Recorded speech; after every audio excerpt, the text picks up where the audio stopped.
आराधना भी कर सकते हैं।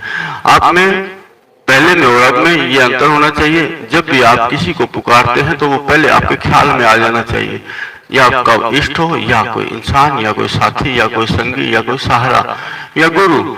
जब भी आप उनका सुमरण करते हैं तो वो आपके ख्याल में आ जाए, नजरें उसको देख के प्रसन्न हो जाएं, कान उसको सुनने का आतुर हो, और जीवा, अपने जीव उसकी आराधना करने के लिए, उसकी बड़ाई करने के लिए तत्पर हो। तो आप मान लीजिए कि हाँ, आपकी पूजा आपके इष्ट तक पहुंचती है। तो ये तो थी आराधना अपने इष्ट के प्रति।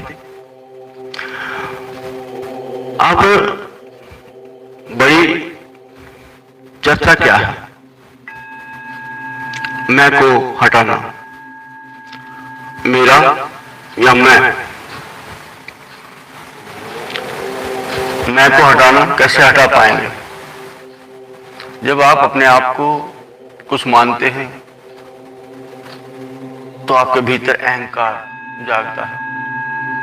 आप किसी से छोटा होने के लिए तैयार नहीं होते, अहंकार के अनुरूप आप चलते हैं। आप सबसे बड़ा होने का अपना मान बढ़ाते हैं कि मैं सबसे बड़ा, मैं सबसे बड़ा।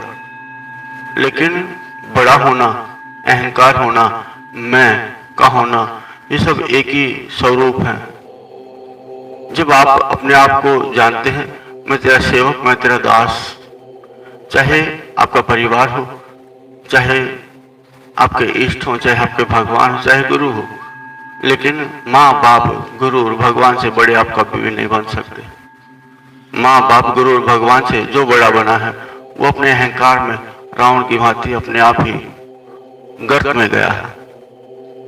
वो ऊपर से एकदम नीचे गिरता है, लेकिन जो धीरे धीरे चलता है, अपने गुरु की शरण, अपने माँ बाप, अपने माता पिता के चरणों की आराधना अनुभूति करते हुए आगे बढ़ता है, वो कभी भी हारता नहीं है। ना माँ बाप हारने दे, न गुरु, न पिता। क्योंकि माँ बाप भी अपने बच्चे को, अपने पुत्र को या पुत्री को हमेशा बड़ा बनाना चाहते हैं, और गुरु भी चाहता है कि वो सितारे की तरह चमके, क्योंकि नाम जुड़ा है। एक नाम जुड़ा है अपने पिता से, एक नाम जुड़ा है अपने पुत्र से। गुरु का शिष्य भी गुरु का पुत्र होता है, धर्म का पुत्र होता है, और धर्म का रिश्ता सबसे मजबूत होता है। जो धर्म के रिश्ते बनाता है वो सबसे मजबूत होते हैं। तो इसीलिए एक नाम जुड़ता है माता पिता से, एक जुड़ता है पुत्र से। बाकी तो चलता रहता है। माता पिता, गुरु भी माता पिता ही होते हैं। गुरु में भी सब कुछ समाया होता है, गुरु में भी ध्यान रखना होता है। लेकिन क्या आपके ये रिश्ते दोनों जगह जुड़े हुए हैं? क्या पुत्र को आप बढ़ाना चाहते हैं? क्या आप अपने माता पिता का मान बढ़ाना चाहते हैं? दोनों ही आपके आगे और पीछे होते हैं। आप किससे जुड़े हैं? सामने वाले माता पिता से या पीछे जुड़ने वाले पुत्रों से? जुड़े दोनों रहते हैं। आपको भजता है अगर आपका पुत्र, तो आप उस चेष्टा रहेगी आपकी कि उसको हम आगे कैसे बढ़ाएं, ख्याल आपका रहेगा। लेकिन अपने माता पिता के चरणों को भी आप छोड़ नहीं सकते, और छोड़ना भी नहीं चाहिए। अपने माता पिता के चरणों को भी छोड़ना नहीं चाहिए। तो अहंकार एक ऐसी आगन है जो धीरे धीरे धीरे सब कुछ जलाती रहती है। जिसने मैं होने का अनुभव किया, अब जब सब कुछ आपके सामने है, माता पिता भी है, तो आप मैं कैसे रह गए? आपने देखा कि आपसे जुड़े हुए आपके पुत्र भी हैं, पुत्री भी हैं, तो आप मैं कैसे रह गए? हम हो गए। हम में सब कुछ आया है। माता पिता में परम भी मिलते हैं, भगवान भी मिलते हैं, गुरु भी मिलते हैं, सब कुछ मिलते हैं। लेकिन पुत्र को सब कुछ देना होता है, अपने कमाए हुए सुंदर संस्कार, अपना कमाया हुआ अच्छा व्यवहार। लेकिन अगर आपने क्रोध कमाया है तो बच्चे को क्या देंगे? अपने जो आपके आगे हैं उनको क्या देंगे? गुस्सा। अहंकार कमाए तो अहंकार देंगे, प्रीत कमाई तो प्रीत बताएंगे। जो भी आप कमाते हैं वो अपने बच्चों को देते हैं। तो बहुत ही सोच और समझ के कमाना होता है। क्रोध कमाया तो क्रोध मिला, लोभ कमाया तो लोभ दिया, और कामनाएं रखी किसी से तो कामनाएं अपने आप ही परिवर्तित होती हैं आपके पुत्रों तक। माँ बाप से मिलता है और आगे पुत्रों को देते हैं, तो आपके पास बचा क्या? माता पिता से संस्कार लेते हैं, आगे संस्कार अपने बच्चों को देते हैं, तो संस्कार को बहुत ही देख सूझबूझ से, अपनी समझ से, अपनी बुद्धि, अपने मन और आत्मा से परखने के बाद ही आप आगे बढ़ाएं। माँ बाप से हम कुछ लेना नहीं चाहते, माँ बाप इस धरती पे हैं या नहीं हैं, लेकिन माँ बाप से अधिक गुणवान ज्ञानवान हम बन जाते हैं। हमारा अहंकार जागता है धीरे धीरे और अपने आप को सामर्थ्य मानते हैं। हमारी बुद्धि कहती है मुझसे बड़ा कोई नहीं, यहाँ तक कि माँ बाप को भी छोटा बना देती है बुद्धि, यहाँ तक कि माँ बाप को भी छोटा बना देती है हमारी बुद्धि। बहुत अहंकार से भर जाती है कि माँ बाप को कुछ भी नहीं पता, इनकी तो बुद्धि सठिया गई है। तो सठिया किसकी बुद्धि गई है ये जानना जरूरी है।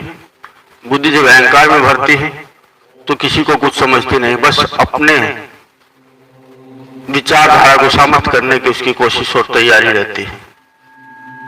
लेकिन ये देखना जरूरी है क्या बुद्धि में आया विचार सभ्य है या नहीं, हम में शामिल है या मैं में शामिल है।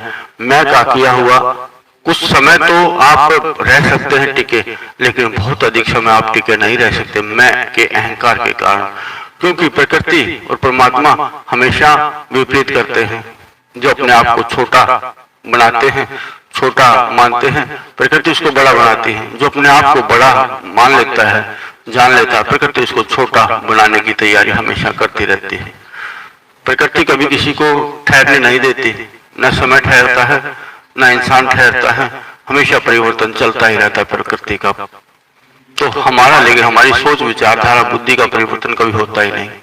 जो पुरानी आदतें हैं वही बढ़ती रहती है। जो हम सीखते हैं माता पिता से या दुनियादारी से, हमारा माहौल ही इस प्रकार का है कि हमें कुछ बढ़ना होता है, हमें कुछ बनना होता है। माता पिता भी बनाने की चेष्टा करते हैं, लेकिन माता पिता के विपरीत हम कुछ और बनना चाहते हैं। माँ बाप जो नहीं चाहते, लेकिन अपनी सोच, अपनी बुद्धि, अपनी समझ कुछ और बनाना चाहती है।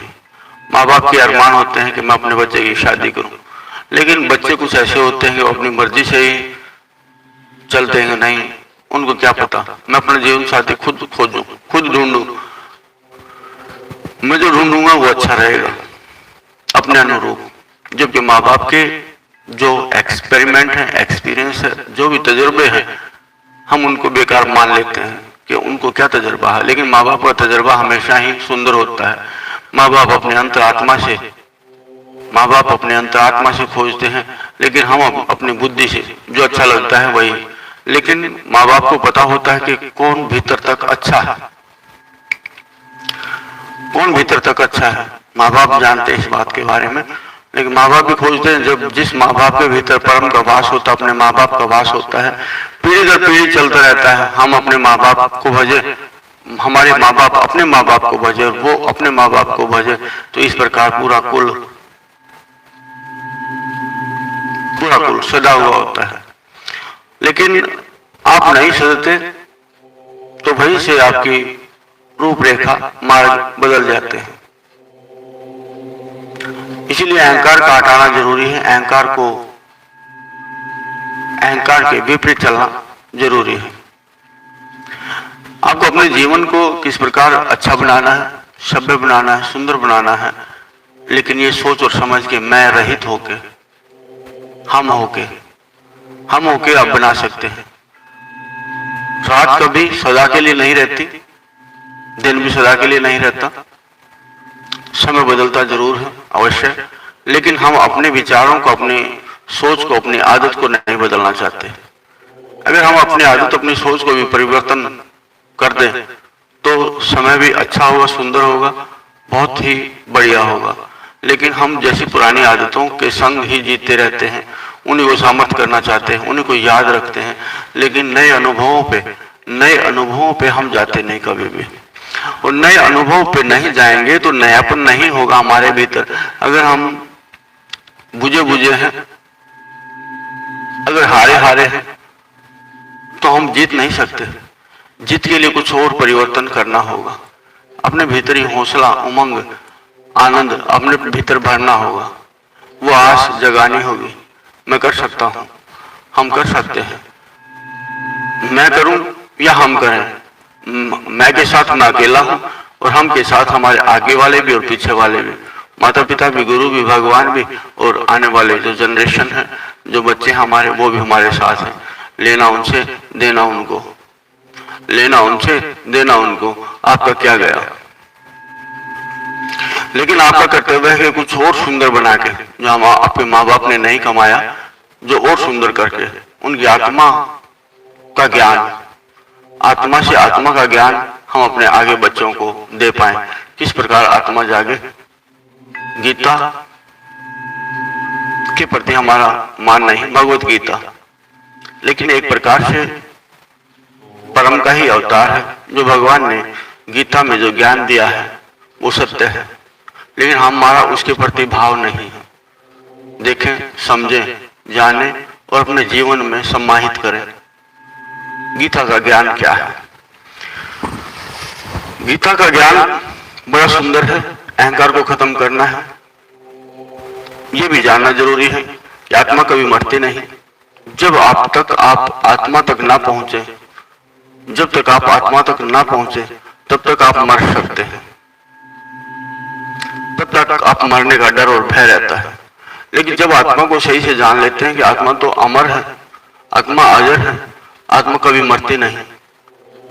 बुद्धि के सन्मुख रहेंगे, बुद्धि बड़ा अहंकार लिए संग फिरती रहती है, अपने होने का एहसास कराती है। जबकि आत्मा कहती है हमारा ध्येय कुछ और है, लेकिन बुद्धि का ध्येय कुछ और है। बुद्धि का ध्येय अपने नाम का डंका बजवाना रहता है, लेकिन आत्मा अपने ज्ञान से परिपूर्ण रहती है, तरबतर रहती है। जो अपने ज्ञान में तरबतर रहता है, उसकी महक तो अपने आप ही बहनी शुरू हो जाती है। सही महक। आपको देखना है, बुद्धि किसी को दबाने में, काम, क्रोध, लोभ, मोह और भय में बढ़ती है, लेकिन आत्मा का ज्ञान, आत्मा का अनुभव, आत्मा का मार्गदर्शन बड़ा ही सुंदर होता है। प्रकृति भी उसे मार्ग मिलता और देती भी है। लेकिन हम हैं कि आत्मा तक क्या है आत्मा, हमने कभी जाना नहीं, कभी समझा नहीं। जैसे हम भगवत गीता का पूर्ण तरीके से मान नहीं करते, उसको समझते नहीं, गहराई में जाते नहीं। गहराई में जाना, उसको समझना, तो हम बस ठीक है पुस्तक की बात ही मानते, हाँ ठीक कहा होगा, लेकिन हम अपने जीवन में उसको रूपांतरित नहीं कर सकते। अगर हम अपने जीवन में उसको रूपांतरित कर लें तो सही ज्ञान की दिशा में आप आगे बढ़ सकते हैं। सही ज्ञान क्या है? सही ज्ञान सत्य की खोज है। सत्य क्या है? मरना, जीना और मरना। आप अभी भी मरे हुए हैं और बाद में भी जिंदा रहेंगे, बाद में मर के भी जिंदा रहेंगे। आप जीवित भी जिंदा हैं, मरे हुए के समान हैं। जब तक आप स्वयं की आत्मा का अवलोकन नहीं करते, अपने मन से सामर्थ्य नहीं करते, आपका मन लगता नहीं सही दिशा में, आपकी बुद्धि का विचार शुद्धता नहीं, तब तक आप मरे हुए के समान ही हैं। लेकिन आत्मा तक पहुंच, आत्मा को जानने के लिए, आत्मा का अनुभव करने के लिए आपको बहुत ही कठिन प्रयास करना भी होगा, बहुत सारी चीजों को छोड़ना भी होगा। अपने भीतर उस प्रकाश को, उस सुबह के प्रकाश को रूपांतरित करना होगा। आपके पास ज्ञान की कमी नहीं है, आपकी आत्मा पूर्ण ज्ञानी है, आपके पास वो सब कुछ है जो होना चाहिए, लेकिन मैं होने का अहंकार आपको चैन से नहीं बैठने देता। मैं में ही जिम्मेदारी होती है, मैं बनाऊंगा अपने घर को सुंदर, मैं करता हूं सब कार्य, मुझे ही करना है, मेरे बिना तेरा काम नहीं चलेगा। ये अहंकार ही है। किसका काम किसके बिना नहीं चलता, सबका कार्य सबके बिना चल सकता है। प्रकृति ने ऐसा उपाय प्रबंध किया हुआ है कि कोई चाहे आए कोई फर्क नहीं पड़ता। ये दुनियादारी, ये सूर्य अपने समय पे निकलते हैं, सुबह भी अपने समय पे होती है और ढलती भी अपने समय पे है, किसी के रोक के ये चीज रुकती नहीं। ऐसे ही जीवन की धारा भी है। लेकिन हमें सोचना समझना जरूरी है कि आपके बच्चों को, जो आप अपने बच्चे कहते हैं, जो संसार बढ़ता है, आपको माध्यम बनाया है परिवार और संसार बढ़ाने के लिए, प्रकृति का काम है। आपके कर्म बढ़ेंगे, बच्चों में मोह होगा, दुनियादारी में मोह होगा, आप बैल की भांति लगे रहेंगे, आप सुमरन भजन परम पिता का करने से वंचित होंगे और आप फंसे रहेंगे उसी जाल में, उसी जाल में फंसे रहेंगे। कहीं अहंकार से मरते हैं, कभी अहंकार से उबरते हैं, बस वही आपका जीवन रह जाता है।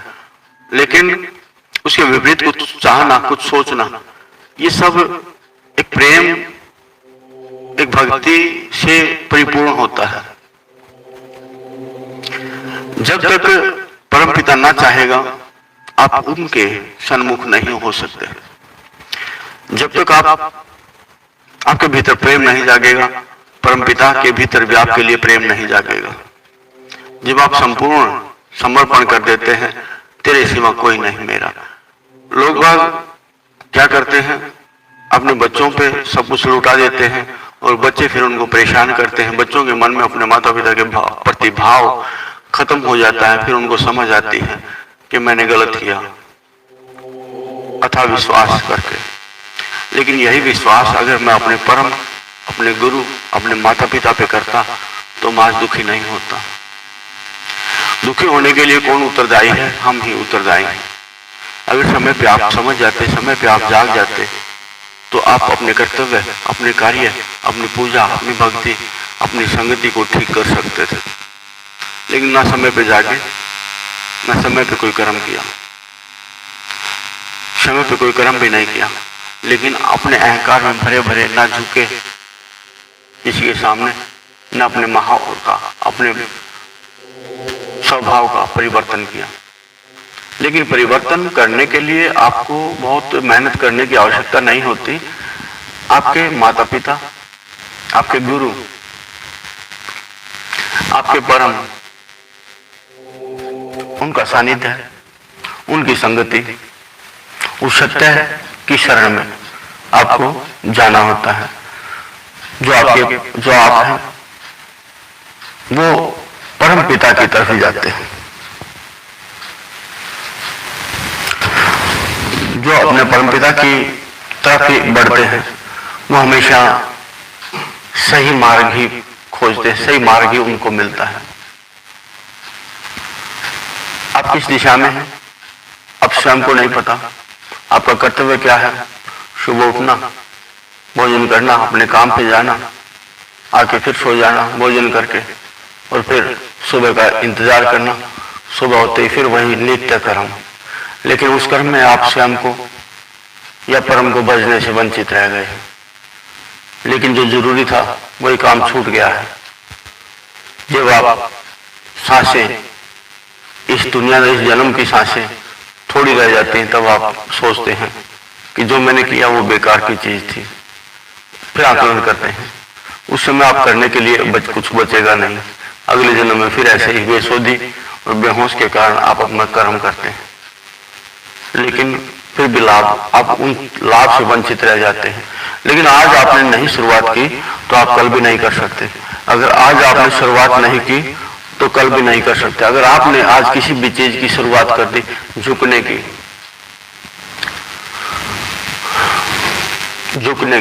झुकना किसके सामने? माँ बाप के सामने, अहंकार रहित होकर। तेरी कृपा से तो सब कुछ है। बहुत सारे लोग जो सदे हुए हैं, वो परमपिता परमात्मा को या अपने माता पिता को या गुरु को ही श्रेय देते हैं। सब कुछ श्रेय देते हैं कि जो भी कुछ है आप सबके कारण है, मेरा इसमें कुछ भी नहीं। आपकी कृपा ना होती तो मैं नहीं कर पाता। हनुमान जी भी यही श्रेय देते हैं भगवान राम को, एक राम नाम का सहारा मिला, एक राम नाम का सहारा मिला, एक नाम के सहारे सब कुछ, हर कार्य को संपूर्ण किया। भगवान राम से कहते हैं हनुमान जी कि आपके बिना ये दास कुछ भी करना संभव नहीं। और आप समझ सकते हैं, जान सकते हैं, वो आपके भीतर भी, वो हनुमान आपके भीतर भी है, सबके भीतर है, सब आत्माओं के भीतर। जिसने जानना चाहा, समझना चाहा, आप गहराई में जाते हैं, लेकिन फिर वहीं आ जाते हैं, फिर वही प्यारा लगता है। गहराई में जाते हैं लेकिन फिर वही प्यारा लगता है, पुरानी बातों को भूल जाते हैं।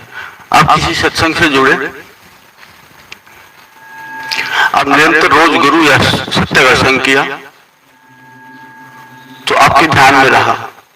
एक महीना, एक सप्ताह या 2 महीने आपने सत्य संग में जाना छोड़ दिया, गुरु के सानिध्य में जाना छोड़ दिया, तो आप वही कठोर पत्थर की तरह हो जाएंगे जैसे पहले थे। लेकिन गुरु कोमल बनाता है, निर्मल बनाता है, कुछ सृजन करने के लिए, कुछ समझने के लिए उस लाइन पे लेके आता है। सत्य का संग समझाता है, क्या तेरा क्या मेरा, सब कुछ समझाता है, लेकिन हम समझने के लिए तैयार ही नहीं, क्योंकि गुरु और गुरु का ज्ञान मिथ्या जो मानता है उसका अपना भी कभी नहीं जागता। ज्योति से ज्योति जगा सकते हैं, ज्योति से ज्योति जगा सकते हैं, उसमें श्रद्धा और भाव प्रेम का घी भर सकते हैं, वो ज्योति बुझती नहीं। लेकिन कठोर इतने हैं कि किसी को कुछ समझते ही नहीं, अहंकार से भरे हुए हैं, अहंकार से भरे हुए हैं। कुछ ना बनेगा, ना कुछ चलेगा, ना ज्योति अधिक बढ़ेगी, ना श्रद्धा है, ना भाव है, ना झुकने की आदत है, ना नमन करने की आदत है, ना प्रणाम करने की आदत है, ना सौंपने की आदत है, कुछ भी तो नहीं। परम पिता तो कहता है जो भी कुछ मेरा है, जो भी कुछ तेरे पास है वो मेरा दिया हुआ, मेरे को वापस कर दे, अच्छी बात है। आप अहंकार परमात्मा नहीं कहता, लेकिन मैं और मेरा ऐसा करने से हम बचते नहीं। हमारे भीतर गुमान होता है, अभिमान होता है कि ये घर मेरा, ये संसार मेरा, ये सब मेरे बेटा बेटे, मेरा पुत्र या मेरा धन, लेकिन किसी का नहीं है। कोई संग नहीं जाता, यही सत्य है। कोई संग नहीं जाता। किसी माता पिता, कोई माता पिता नहीं बना। माता पिता कब बनता है? जब उसके घर में प्रकृति संसार बढ़ाती है। प्रकृति तो फंसा के लाती है और फंसा के उसको परिवार में फंसा देती है। ये जिम्मेदारी उठा, निभा, ये कर्तव्य निभा, और कुछ करने के लायक नहीं है। लेकिन जब प्रकृति की कृपा होती है, जब परम की कृपा होती है, तो उस संसार से उसको दूर रखता है, उसको साधु श्रेणी में बढ़ा देता है। न उसको सृजन करने की चाह है, न उसको कुछ बढ़ने की चाह है, न उसके भीतर अहंकार रहता। कोई कुछ भी कहे उसको कोई फर्क नहीं पड़ता। श्रेणी में बांट देते हैं। जब प्रकृति परमात्मा की कृपा होती है, उसको साधु वेश दे देती है, उसको भक्ति भजन बंदगी उसके भीतर भर देती है प्रकृति। वो वही कार्य करता है। दुनियादारी संसार में वो पड़ता ही नहीं, वो अपने अनुसार खुद स्वयं में जीता है। लेकिन हम जीते हैं अपने परिवार, अपने बच्चों के लिए, उनके लालन पालन के लिए। गृहस्थ आश्रम अच्छी बात है, लेकिन गृहस्थ आश्रम में आप क्या कर सकते हैं? गृहस्थ जो भी रहा है, कहते हैं गृहस्थ आश्रम बहुत कठिन है, बिना परम पिता के कठिन है।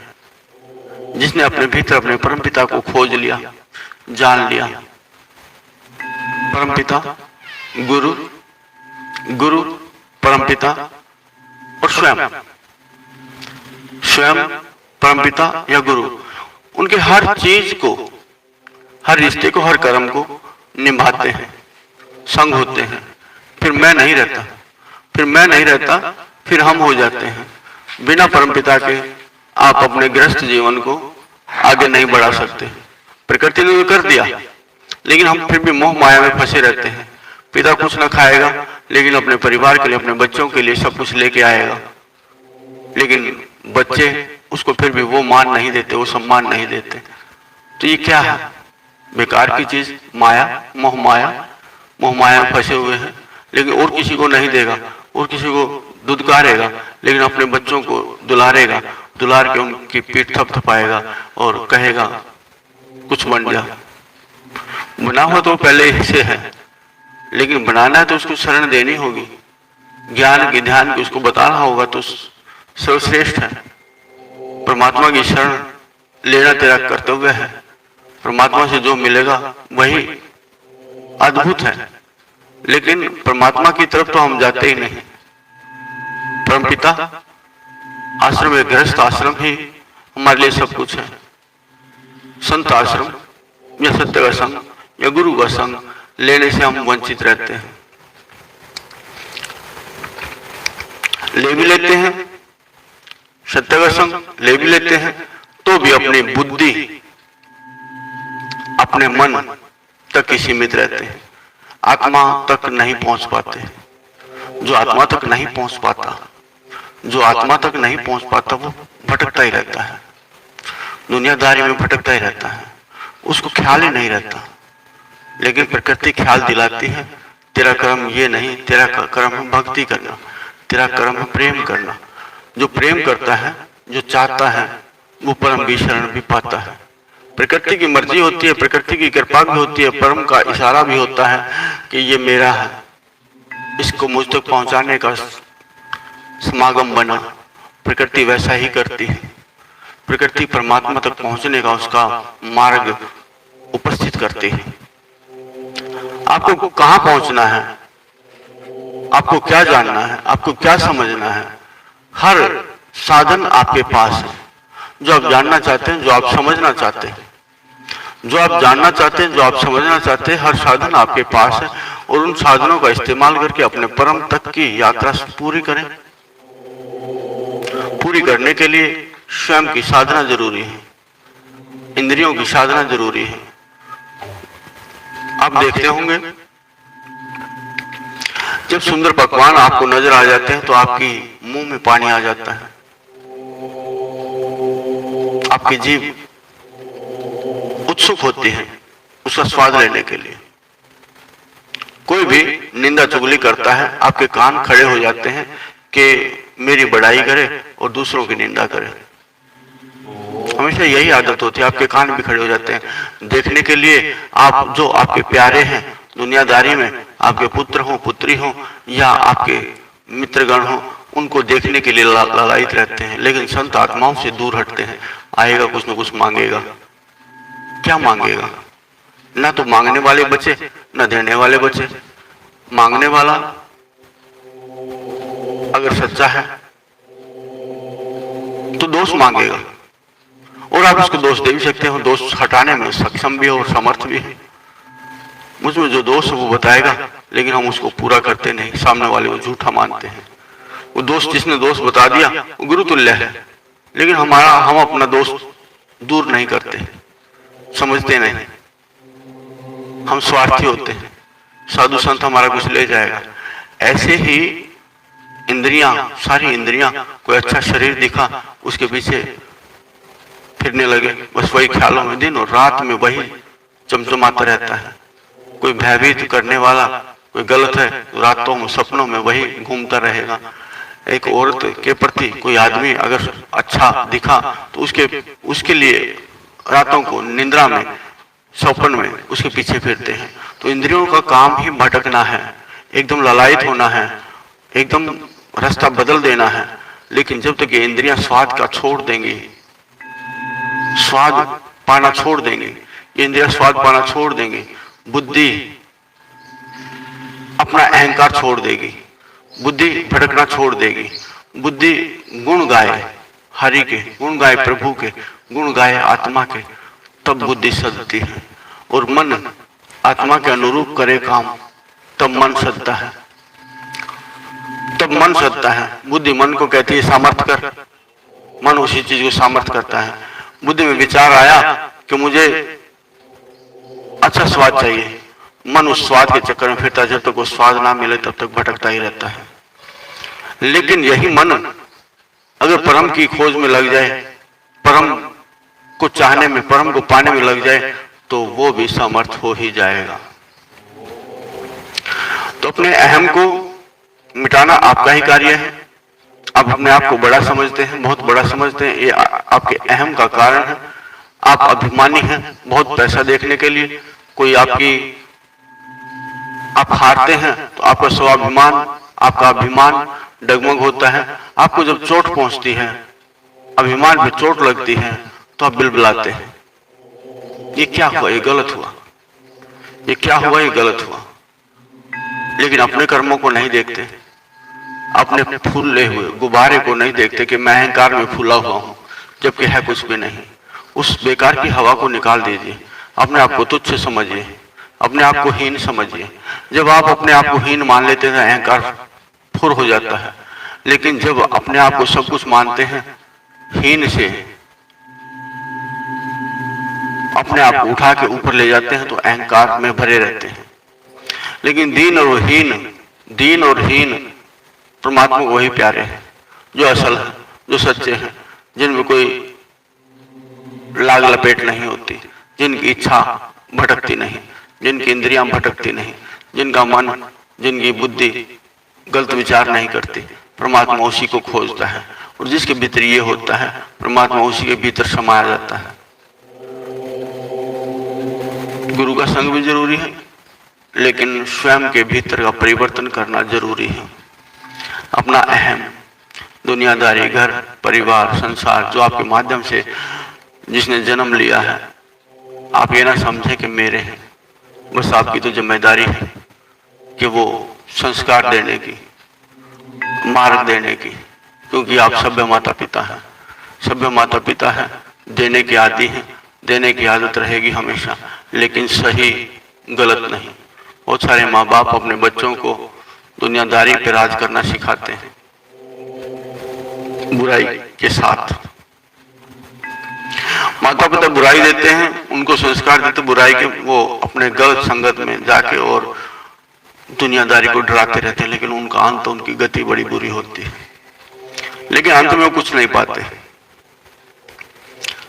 अंत में वो कुछ नहीं पाते। कहते हैं जो किया वो गलत किया, लेकिन उस समय आपके पास करने के लिए समय नहीं बचता।